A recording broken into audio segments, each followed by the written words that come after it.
Hello everyone and welcome to the 42 Rugby Weekly on what has been an absolutely mad week. Joining us to discuss it all firstly is Murray Kinsella of the 42. Murray, how are you? Good, Gav. I foolishly thought this was going to be one of those quiet weeks, but I should have learned by now that if you think that, you're going to get stung. So you're right, it's been a mad one. How are you? I'm similar, yeah, I'm good, but it has been absolutely insane. We have a load to get into. Bernard Jackman joins us. Also, Bert, we're naturally going to chat about the saga involving Munster down in South Africa, look back on the impressive victories for Ulster and Connacht last weekend, look ahead to the weekend coming as well. But to start with, there have been some suggestions or murmurs or rumours that Cardiff haven't been able to depart from South Africa today as had been scheduled. Have you heard anything on that front, or can you update us? Am I landing you in the shit basically by asking you this 50 seconds into a podcast? No. Well, look, this is allegedly what happened was that Cardiff thought they were getting out this morning, the guys who had passed their PCR test, and there was some kind of a call at the airport or on the way to the airport from officials, potentially the Welsh government, to say that they shouldn't travel, and they're now gone back to the hotel, and maybe that's what led to Matthew Morgan's outburst on Twitter, which has been doing the rounds, which is obviously being deleted by him. But yeah, I think there's a lot of frustration there that they can't come home. There's been big frustration by the Cardiff players and officials that they can't quarantine or couldn't quarantine in Wales. There was no hotel equipped to allow them to quarantine there, so they were actually on the way to the airport to fly to Dublin, to London, and then quarantine in a hotel in England. But for whatever reason, it looks like they're now stuck there for a little bit longer. So they've accepted that those players won't play against Toulouse next weekend. But by all accounts, the ERC did offer a 28-0 loss. But as far as I understand, it's a sellout. There's been extra seating brought in. Guys like Seb Davies, Ellis Jenkins, James Botham, Josh Adams, Willis Halolo, Thomas Williams, Ollie Robinson, Jason Tovey are in Wales, and they would have a decent academy. They'd certainly have a very strong allegiance with Cardiff RFC, who play in the Welsh Premiership. So they can put out a team, and by all accounts, that's the plan, is to fulfil that fixture as best they can and get some revenue back in. I mean, let's not forget, these teams have been playing, in empty stadiums, and to have a sellout in Cardiff Arms Park is huge. So it's far from ideal, but I suppose they're trying to keep the show on the road. Yeah, and I suppose the show is just about by the skin of all of our teeth on the road, Murray. For Munster as well, we'll get to them in a moment, but I don't know, looking at some of the reaction to all of this, to all of the teams that kind of got caught down in South Africa, and some of that reaction I think has actually been unfair to South Africa, which in some quarters is being depicted as like this pit of COVID at this point, and that perception as well is accentuated by the fact that teams couldn't leave. Like, if you weren't concentrating, it might seem as though South Africa aren't leaving these teams leave. No, it was the national governments of these teams, right? And like, if we're going to play the blame game, which we're not going to do on this podcast, but if you're going to blame anyone or anything, let's just stick with blaming COVID for all of this, right?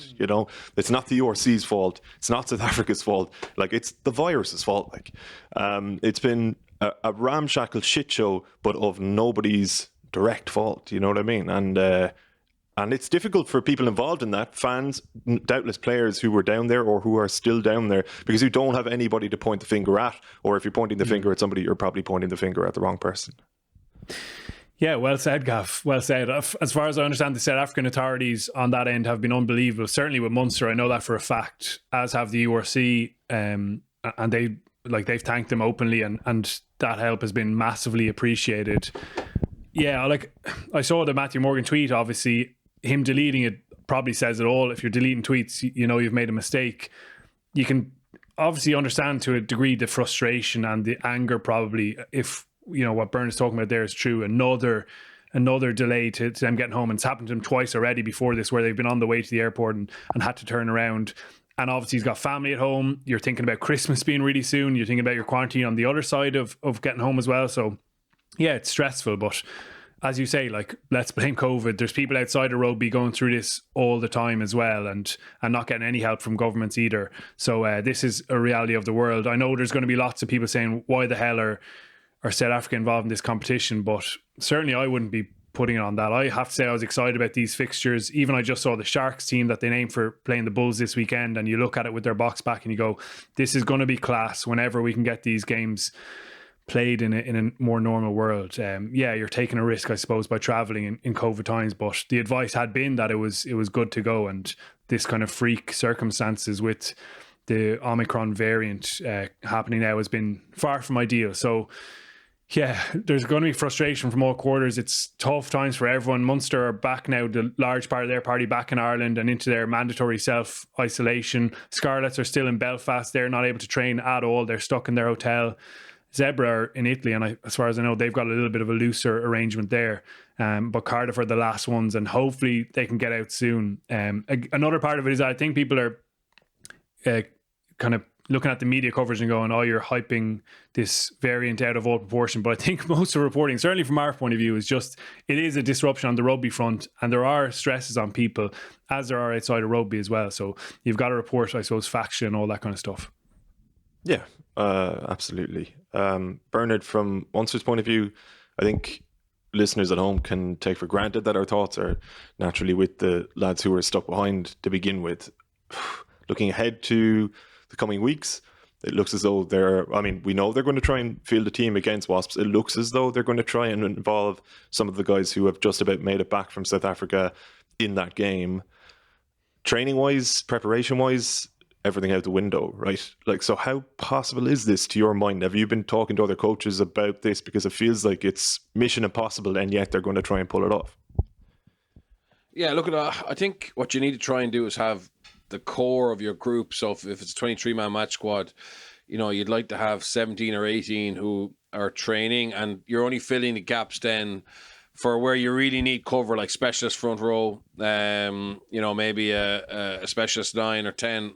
You're trying not to involve anyone who's been through what the lads have been through, and obviously you're going to have to go through now in terms of home isolation, etc. So, and limit the risk. That's the big thing. I mean, we had a bit of a chat during the week around what is the risk. I mean, to be honest, I don't know, because I've never been in a situation where someone, has not been allowed to take part in any contact training, or has had, a return to play protocol as such, which will be not anything we'd ever prescribed for somebody coming back from coming back to play, or coming to play a match. So it's very weird. The science, or the obvious thing to expect is that it increases injury risk, and I think that would play a factor in terms of selections for this week. It's to be able to play.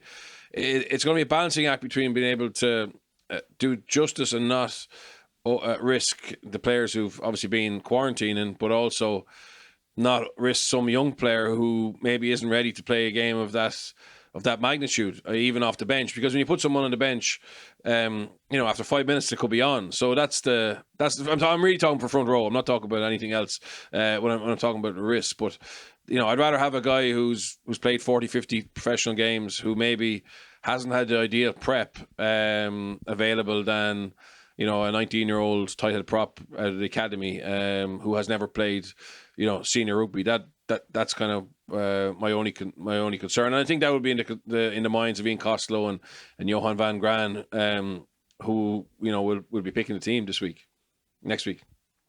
If the guys who have just made it back, as we know, can't train with the guys who have remained in Limerick, so you've got your cohort of international players and academy players training under Ian Costello, the guys who are isolating are obviously isolating by definition.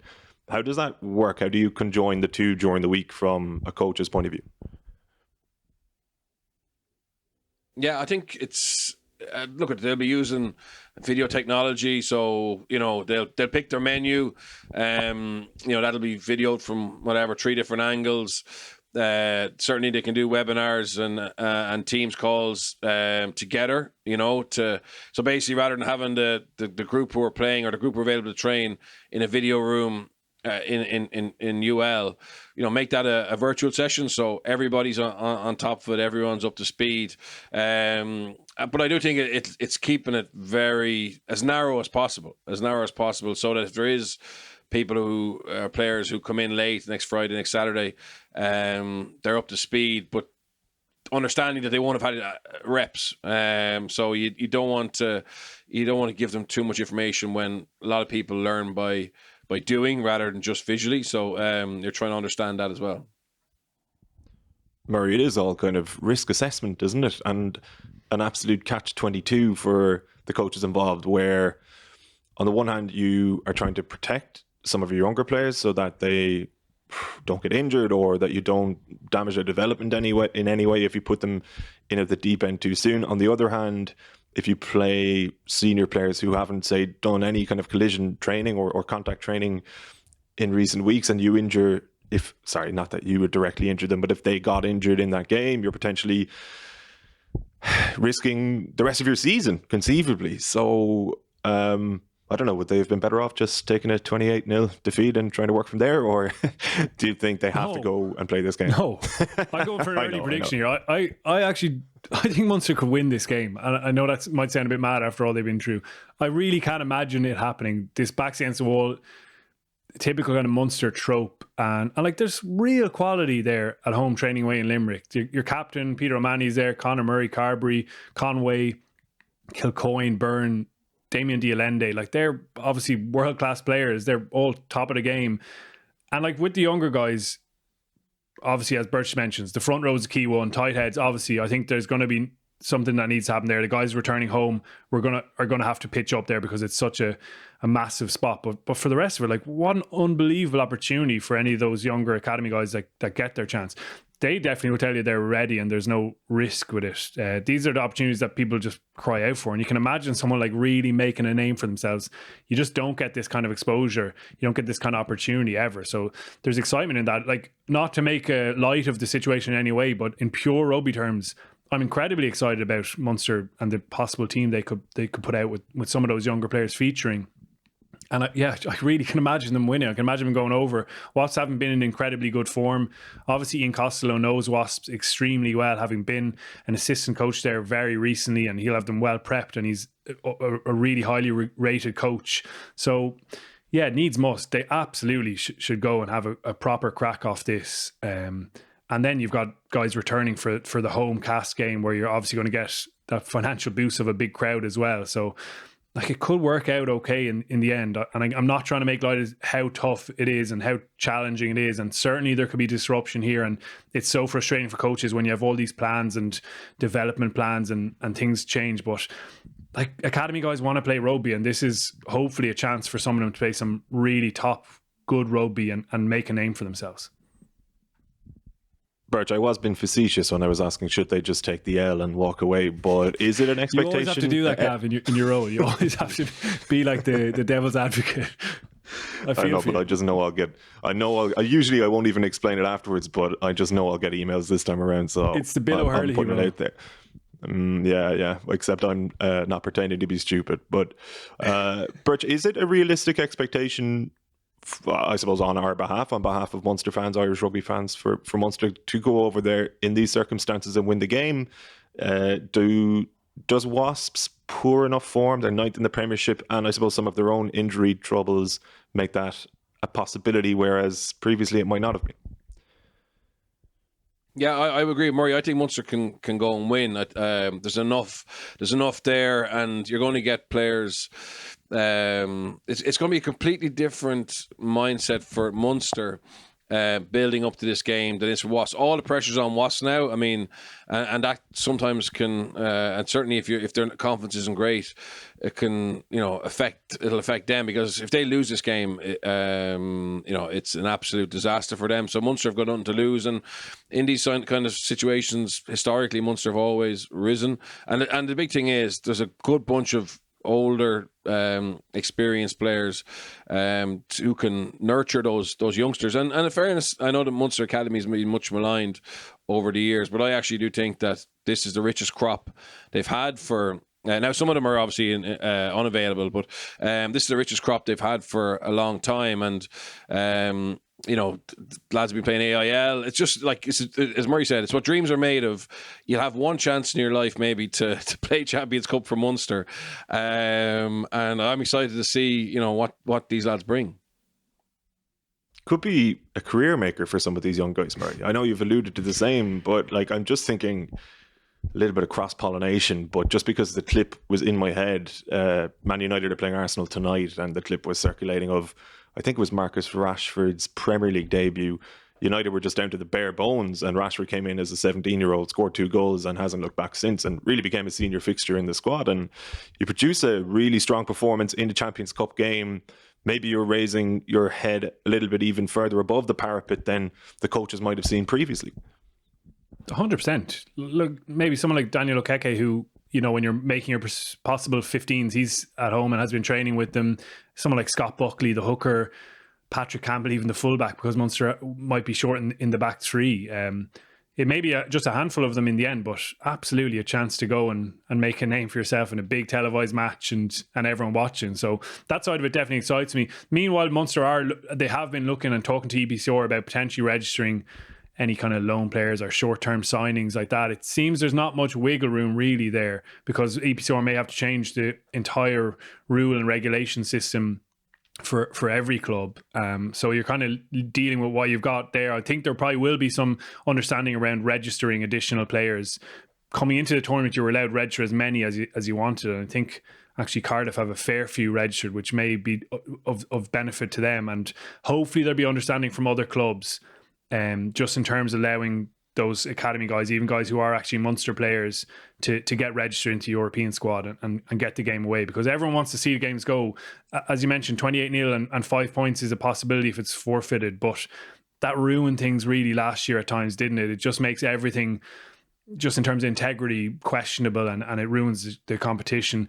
There's obviously a push now from Scarlets to get their game postponed, because they don't, as we understand, have enough numbers outside of what is in quarantine at the moment. I think they're talking to Ospreys even and the other Welsh regions about loaning, but they're looking for a postponement. But again, EPCR, I think, are very reluctant to do that, because there simply really isn't another window.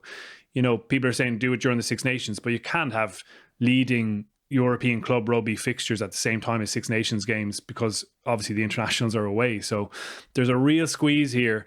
And the best outcome is a little bit of flexibility around that registration, I think. But yeah, it's going to be a very, very interesting couple of European weekends off the back of all of this. It certainly is. And our best wishes to anybody still in South Africa, part of that Munster squad who might be tuning in. We'll see you soon, no doubt. Bernard, you were understandably doubtful that Ulster could beat Leinster at the RDS at the weekend when we were speaking to you on Thursday. We've seen them come close a couple of times in recent years, but Leinster have always had just enough or done just enough to prevent it from happening. How did Ulster go about it? And when you saw, say, how the first half played out, for example, did it become a lot more tangible in your head, this prospect of Ulster actually winning the game? Like, did it change your mind? Yeah, I thought... I think from a coaching point of view or from a tactical point of view, it is the way to beat Leinster. Now, not every team could go there and beat Leinster, and obviously, the counter argument is Leinster were, match shy. They're Irish internationals, bar Tig, and Robbie only came back for the last game against Argentina, but that they obviously had a lot of players rested. 2 international hookers rested, etc., etc.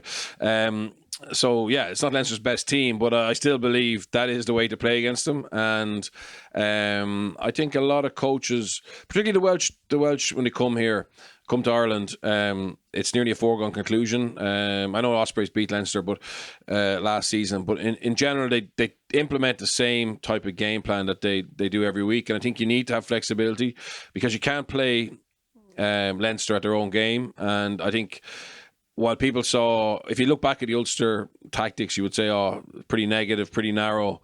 Weren't really getting to wit until they really shortened the defensive line. But I think that is the way to play them, and I think you also have to be really patient in your kicking game. And I thought Cooney Cooney coming in was really good at that. And Leinster made a few errors in the backfield, which gave Ulster field position. Their line-out functioned. Leinster's didn't. So Leinster's line-out is usually a key starter for them in terms of getting go forward. And while they didn't lose many balls, their delivery was terrible. And that gave Ulster a chance to survive and get the ball back. So Leinster didn't really get on the front foot as often as they normally do. So I think Dan, in fairness to him, it's a little bit similar to what they tried in the Viva in the it was the semi-final, quarter-final in Europe, where Ross Byrne got a kick late to win it. Stockdale dropped the ball over the line. And in fairness, they did it without some of their heavy hitters. No Henderson, no Ballacloon, no Vermeulen, etc. So I think it's a big win for Ulster, and I said it against Ed on Monday night, like, when Leo criticised Van Gran back in the Viva about how Munster played, I was like, right, there's something more to that. And then you look at how Saracens play, not La Rochelle, because La Rochelle had different skill sets, but I think that the Dragons game, where Dragons just stayed really patient and kicked tennis, and were quite good at the breakdown. If you look at Dragons' strengths with likes of Griffiths and Tame Basham, they have a lot of jacklers, and that's the area that you need to target Leinster, is the breakdown. We saw Ulster won 7 penalties at the breakdown on Friday night. So you can't just kick box kicks. You have to basically find other areas where you can get after them. And I would say what Ulster did was they got after Leinster to breakdown, and they disrupted their line-out ball, and they played contestable kick and kept Leinster in the corner. And also attack-wise, they just played front door and narrow the majority of the game. So Leinster didn't get those big hits, that energy they get from catching behind the gain line. So really smart. Plus, obviously, the emotion of being backs to the wall, having lost to Connacht. It's an Irish derby. And yeah, it worked out okay. And they still only barely won. You know what I mean? It could have been they could have lost. So that, like, it's not as if Leinster are broken or Leinster won't fix it. But I thought it was very interesting how they approached the game. What will Leo Cullen's biggest concern be, Murray, looking at it? Probably how Leinster couldn't manage to find a way around that game plan that Bernard has brilliantly described there from Ulster. They had to play from a little bit deeper, and in fairness, they still did produce a few opportunities. They had more line breaks. I think it was 4 or 5 in the end, but then there was a real lack of flow to their attack off the back of that. Uncharacteristics that you wouldn't associate, errors that you wouldn't associate with them. And he referenced a lack of cohesion and trying to find that. And it's obviously an easy one to go to, but it did feel certainly like that, which is so rare from them. Players not be on the same page, guys getting isolated in a carry and allowing Ulster just that sniff at the breakdown. And yeah, just not being given the opportunities that other teams do give them. There was one like that happened in the game where Ulster probably didn't have the patience in their kick game, where Michael Lowry fields in the backfield. He has a chance to kick back at Leinster in that kick battle, but he decides to counterattack, and you don't want to take that instinct away from players. But he hits, I think, Ethan McElroy. They get turned over at a breakdown over there near the right-hand touchline. Scott Penny charges up into the 22. Leinster win a penalty, and they score through Robbie Henshaw on the next attack. And that probably summed up how Leinster can make you pay and punish you if you don't have that discipline in your game plan. Lowry came off immediately after that, actually. He got substituted. Maybe it was unrelated, but didn't feel that way anyway. So, yeah, Ulster did a brilliant job of limiting how other teams give them access into the game. And Leinster were just poor. I can't put my finger on exactly why. There was poor individual errors. There was that lack of cohesion and a little bit of sloppiness there. They weren't a million miles off. They did loads of good things as well. And as Bert says, it wasn't far away. But yeah, they've probably had a tough week of reflection. And they've named, obviously, an extremely strong team we've just seen there for the Connacht game. Interesting to see Harry Byrne getting his go at 10 after a bad outing off the bench the last day, when he's obviously trying to make things happen and had a number of errors like others did in the game as well. But I'd be shocked if there's not a big Leinster response from this. And I also think there's, again, value in them losing in this circumstances. As Birch says, there's kind of a theme and a trend now. And for Lancaster and Cullen, it's beneficial in being, you know, having your eyes opened to that fact and having to have different ways of winning as well. It's interesting. We have an email here, actually. I'll throw it to yourself, Bernard. It's from Kieran Pearson about the officiating in this very game. And Kieran was wondering about, pardon me, some of Frank Murphy's refereeing. Just to say, he says, this isn't to take away from Ulster's win, which was fully deserved. I don't recall Murphy having ever gone to the TMO once during the game, and he was even challenging players who were asking for some things to be checked. At one point, he said to a Leinster player something along the lines of, if you want to watch it on a screen, go home and watch it on the telly. We make decisions on the field. While a lot of people may applaud this approach in terms of keeping the game going, which is a fair point, I can't help but feel that there were elements of the game that were overlooked due to not referring to the TMO. Some examples of this would be when we had both blindside players out for HIA at the same time. You would wonder as to whether there was anything in that stage of play to make sure all was on the up and up. Then there was the two instances with Craig Gilroy and whether he challenged his line and impeded a near certain try from Frawley, and also whether he took out McGrath off the ball. The commentary team seemed confused as to why these instances weren't checked and that one or both could have merited a yellow card. Both of those instances could have changed big parts of the game, it seems. So was Murphy right in his approach to let the game flow as he did? And could it be detrimental if there are more games when there are elements not being checked? Sorry for the long-winded question. Never apologise for long-winded questions. We love those on this podcast. But what do you reckon, Birch? Yeah, very good email. Highlighted some interesting questions. I think, there's definitely a push for referees not to go to the TMO, and I think it's obviously a difficult one to get right live. And the smart ass comment back to the player. Look at. It depends on who the player was, and if Frank is getting a lot of questions around, ask him to go to TMO. I can understand why he reacted like that, but doesn't build that trust and relationship back to the players when you make comments like that. So you better be right more than often than you're not. I think in a match that's that tight, you need to be really sure, and I think he probably trusts. I can't remember who the TMO was, but I'd like to hope that Frank had said to him beforehand, "Look, I'm going to trust you to be my eyes, and if there's something that needs to be looked at, you come in." And let's be honest, Frank won't be here in the commentary team, so he really is reliant on his team. So yeah, I thought breakdown wise, there's certainly an argument that some of the Ulster turnovers were illegal, whether through not supporting their own body weight or hands on the ground first, etc. But listen, most jackals are marginal anyway. You don't have time to get in the perfect position all the time or to stay supporting your own body weight.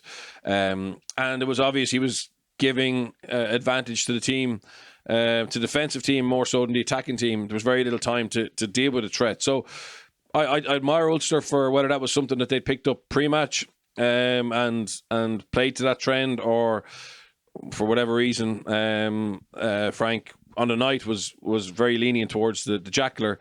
They adapted to that and it paid off. So I think from Leinster's point of view, I mean, regardless of the the cleanliness or the legality of the jackler, Leinster were late. Leinster were late all the time. And, they say with the breakdown, it's 60-20-20, 60% ball carry, 20% ball presentation, 20% clear out.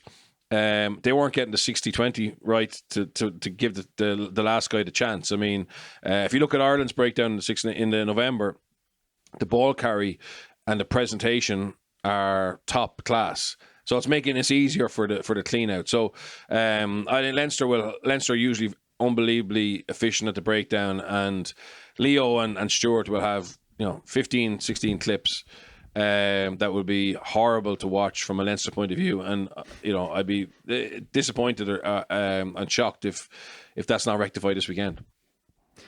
Just on the email, Gav, and the two incidents that Kieran refers to, I think certainly on the first one where Frawley chips over Gilroy, you can actually hear Frank Murphy saying, "Leo, check it for me live.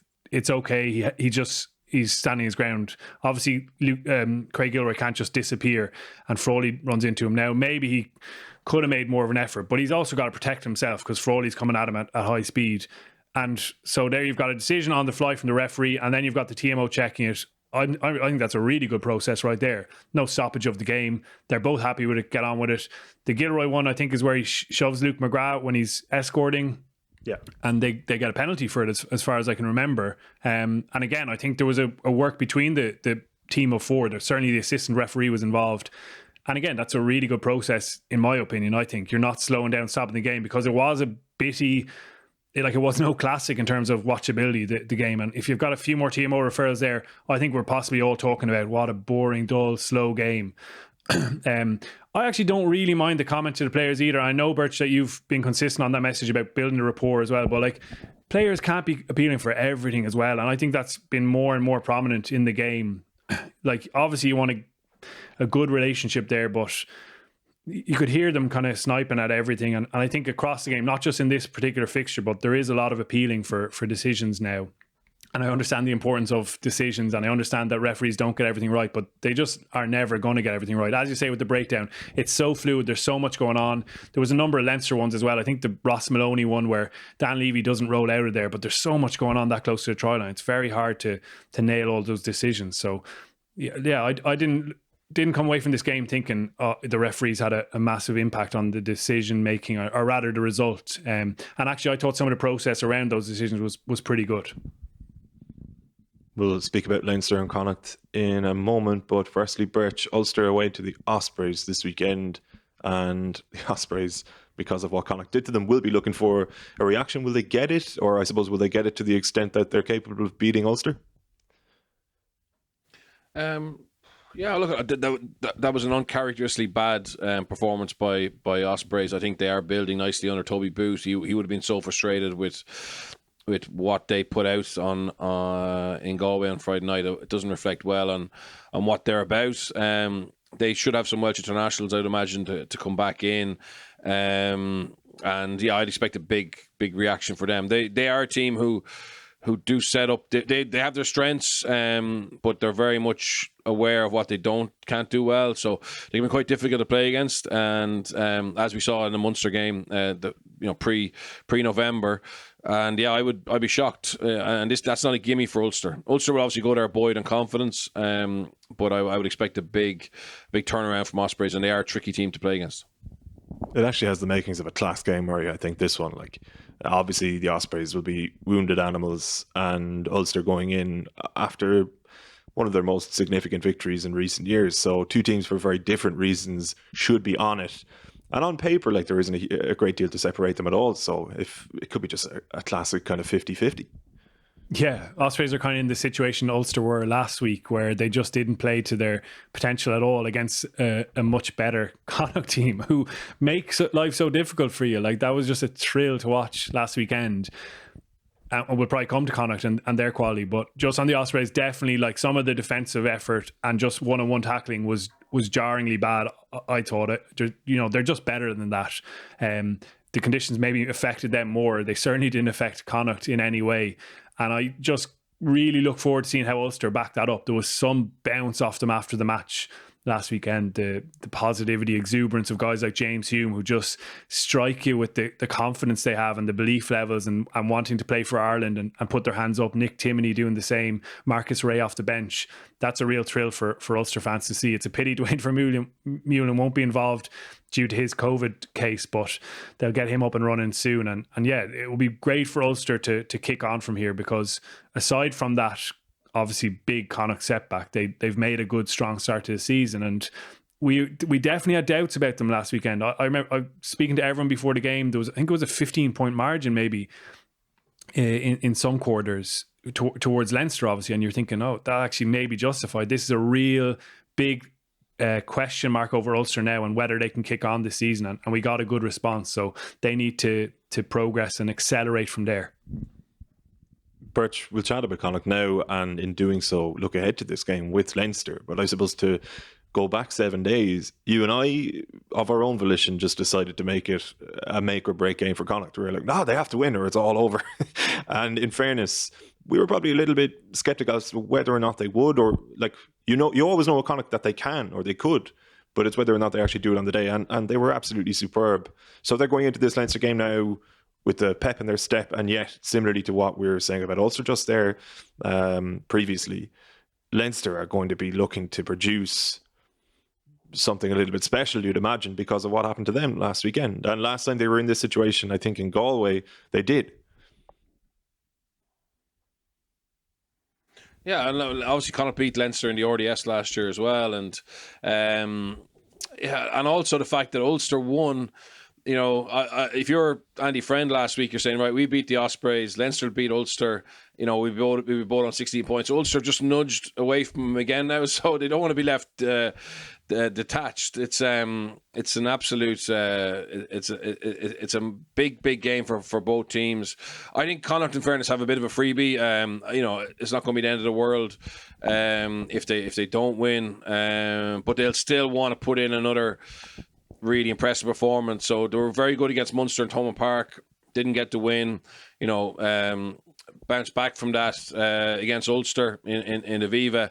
We're good against the Ospreys. We're actually excellent against the Ospreys. And now, you know, if they can go 4 games on the bounce, being consistent, playing their game, you know, they're going to get so much confidence from that. And, you know, obviously the win would be brilliant, but it's just hard to see how Leinster would not perform again. But yeah, Connacht I think they're actually quite mature at the moment, and they understand the fights they need to win, and I think they'll go there with, as I said, with liberty and freedom to go and play. And when they play, they're dangerous. So I don't think they'll copy Dan's game plan. I don't think they'll be as ambitious as they were ball in hand against the Ospreys. But like, to be honest, the Ospreys' defence was poor, as Murray said, but also they're playing into a big wind and up the hill. So, you know, we saw Jack Carty trying to kick, and there was no point. So they really had no choice but to play all out possession that first half. Against in the RDS, it'll be a little bit different. So they're probably more balanced to their game, but I just can't wait to see how Andy Friend sets him up, to be honest. And Pete Wilkins, Pete Wilkins deserves a lot of credit as well. He is effectively the head coach, and he orchestrates their attack and their defense really in terms of holding the whole thing together. So he has done a great job this year, because what we're seeing from the team is really impressive in terms of their skill set, but also their understanding of how to make space. Murray, it must be amazing to go to the RDS with a feeling of freedom, but with a feeling of freedom bolstered by the fact that you've actually won there very recently. Absolutely, and they set out a nice blueprint for themselves there with a ferocious defensive effort back early January, wasn't it, this year? You can remember a couple of intercepts in that game, and also Jack Carty's kicking was incredibly influential. It was a very inexperienced Leinster back three in particular that day, and Carty had a field day. He found so much grass. He kept finding space in the backfield. Leinster kept having to turn. And it's a very, very different Leinster team. Again, people can have a check of it if they haven't seen it. But even in the back three, you've got Larmer, Keenan, Lowe. Your centres are Ringrose and Henshaw. And Luke McGrath captains the team. The pack is really explosive. Ireland Internationals returning. Players of the quality of Kieran Froley not even in the matchday squad. So very different challenge in that sense, but absolutely it helps that Connacht have had that result, and they've generally turned up quite well in the Interpros recently, and they find that pitch and that, again, maybe the pressure isn't always on them, and it suits them. I do hope we see some more of that attack. As Bert said, like, the conditions were crazy. That one Gary Owen that he hung up and it blew backwards behind him was just a brilliant sports ground moment. So hopefully conditions will be a bit better. I loved Mac Hansen's comments afterwards about freezing his balls off and then telling Andy Friend that he thought the match was going to be called off during it because he hadn't played in those kind of conditions. So hopefully it'll be a bit nicer, and hopefully we see some of that, like, thrilling attack at times. Everyone playing at the halfback at times when Marmion sniped because he was a threat himself. Then you've got one of the forwards moving the ball, keeping the tempo high, really accurate breakdown work. Forwards running really nice tight lines around Jack Carty so that the defence had to stay bunched and narrowed, and then they could play out the back. The likes of Sammy Ireland and Bolton adding creative touches as well as being powerful carries themselves. And someone like Oren McNulty, who starts again at fullback, just buzzing everywhere. I thought he was really impressive and has had to wait for his opportunity. So there's lots to like about what they're doing. Off the ball work rate as well really stood out to me, particularly watching the game back. The number of instances where players work really hard around the corner and just add a late change of picture for defenders, and they can't quite number up as they would have liked to. So there's lots of good stuff happening there. And again, you can sense from the players and chatting away to them the excitement about what Pete Wilkins is doing, as Bernard mentioned. So that's a brilliant place for them to be in. So this really is shaping up to be a really interesting battle. I do think with Leinster's quality, returning quality and strength across the board, and the wake up they've had, it would be surprising to me, certainly, if they didn't come up with a big response and a win in this game. Birch, call it? No, Leinster for me. What about Ulster in Swansea? I think Ulster will sneak a win, but it'll be very tight. Murray? Yeah, I think similar. Just on the Leinster team, there was one other thing I wanted to flag. I'm really interested to see what happens with Jordan Larmour now. He's starting on the right wing again, and it's so strange how a guy who was such an integral part of Ireland, really kind of under Joe Schmidt, part of that world, or the Grand Slam campaign, and coming on in different positions and featuring prominently, and you think this guy is going to be the next Ireland fullback, and then suddenly Hugo Keenan is going to be Ireland's next fullback, and he's an incumbent and one of the first choices in Andy Farrell's selection. And Larmour's kind of fallen out of the picture and didn't feature in the November series, which is crazy to think. A couple of years ago, you think this guy's a dead set for like a central contract and to be one of those stars. So there's a guy who's kind of fallen away as others have progressed, or maybe stood still is a better description for it, and a great challenge for him to push on now. And that back three with Ireland is going to be so competitive because Conway and Lowe did so well. Jacob Stockdale is on a central contract and he's still to return, and Hugo Keenan, you're just not getting him out of the team at the moment. So there's loads of little subplots there. I mentioned Harry Byrne as well, and that's a fascinating one again in the Ireland context. Not to waffle on here too much, but it didn't go well for him the last day, obviously.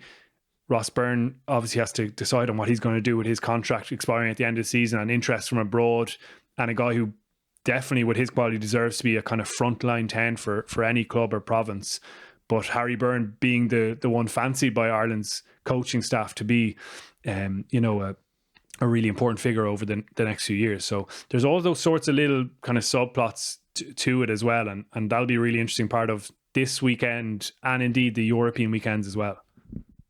I love how hard it is to wrap this podcast. But I'm conscious. No, I'm just conscious time-wise for Bernard. Have you got 5 more minutes, Bernard, or do you need to run? Yeah, let's go. Perfect. So just to pick up on what Murray was saying there about Larmour to begin with, if you're a coach and you're, I guess, if you were to give him a little bit of career advice, but practical to the actual pitch, what are you saying to him to... It feels unfair to say reignite his career. I don't think he's dipped off to that extent, but he definitely needs a rocket under him in some way.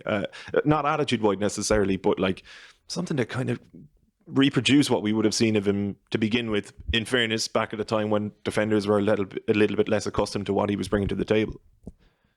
Yeah, look, I think that it's rare any top international has the perfect career where everything is rosy, and even Brian O'Driscoll had a time where it wasn't really happening for him. Gordon Darcy as well, and so the Hugo Keenan story is phenomenal to go from nowhere to where he is now, but it's still it's still early days. He may have to adjust his game and find a new way of doing things. So I think what's happened to Jordan is actually common, more common than it's rare, and it's a case of just being in a really good environment where he knows he's rated and what's expected of him, because he hasn't lost his footwork. He just hasn't had maybe the opportunities to show it. And so if it's me, I'm just trying to get him into a team where he's got good players around, the team are playing well, and we're getting the ball in his hands in good situations and good positions. And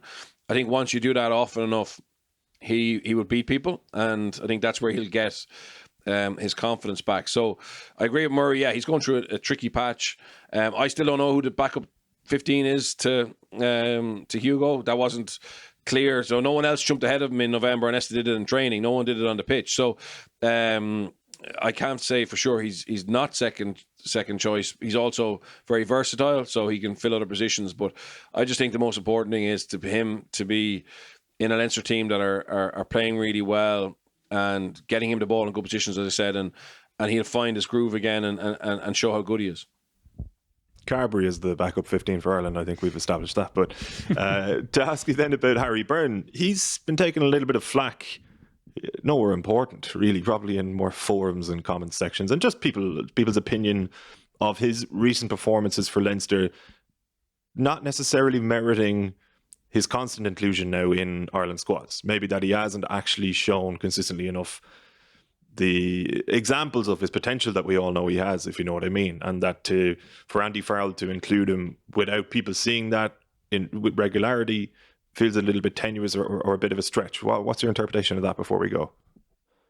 Yeah, I think that's true. Certainly, if you're Jack Carty and you analyse the performances this year, there's no comparison. But also, I think we have to say that Faz has the license to be able to do what he wants, and I was talking to Murray on during the week about an interview with Cheika and Eddie Jones, and Eddie Jones spoke about seeing Marcus Smith as a 15-year-old when South Africa got beaten by Japan in Brighton in 2015. Someone said to him, "There's a kid playing down the road in a schools game," and he went and watched it. So from that, so in his mind, then he saw Marcus Smith, and he was like, right, if I'm still coaching England in 2022, which probably wasn't likely, or 2021, he may be someone that I need. And actual fact, if you listen to the narrative in England, Eddie Jones was too slow to bring Marcus Smith in, and yet that little story, for me, it reinforced that he knew all about him. He was aware of his brilliance, but he was waiting for the right time and obviously the right mix between Farrell, Ford, etc. So, I think for a 10, given the fact that we all crib and cry about a lack of a clear succession plan, Farrell has to be able to make that call and back his judgment or back his intuition to a certain extent. And it's not what we see this season. We haven't seen this season for different reasons. But we did see glimpses last year. We know about his reputation in school. We saw him in under 20s. He has got something. So I can understand why Farrell is maybe jumping the gun a little bit and making him not earn his right.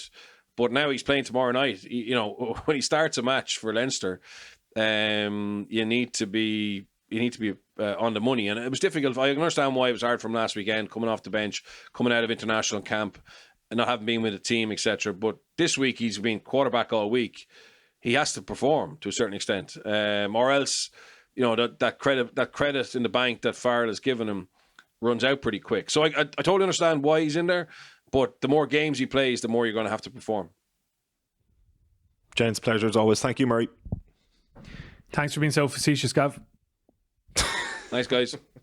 Thanks, Birch. Thanks to everybody at home. Members not the 42.ie if you want to listen to Murray, Owen Toolan, and sometimes these days very impressive guests on Monday. They'll be back then. We'll be back in the regular slot next Thursday. So until then, enjoy all the rugby over the weekend. Mind yourselves and take it easy.